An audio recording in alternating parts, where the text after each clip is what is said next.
Hello, welcome back to the channel.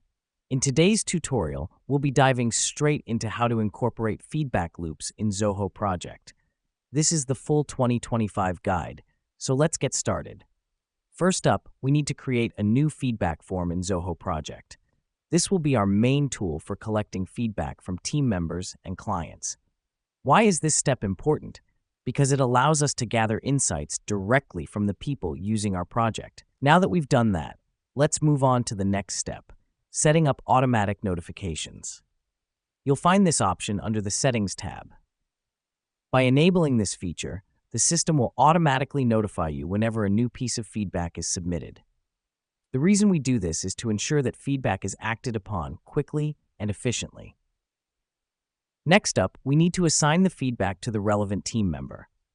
This can be done in the Assign To section of the form. This step helps us because it ensures that the right person is in charge of taking action based on the feedback received.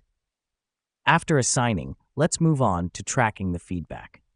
This is done in the Feedback tab of the project. Here you can monitor all the feedback received, the actions taken, and the outcomes of those actions.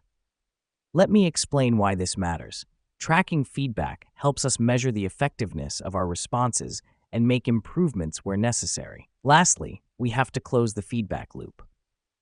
This is done by following up with the person who gave the feedback, informing them about the actions taken based on their input. Here's what's happening behind the scenes. By closing the loop, we show our team members and clients that their feedback is valued and acted upon, fostering a culture of continuous improvement. And there we have it.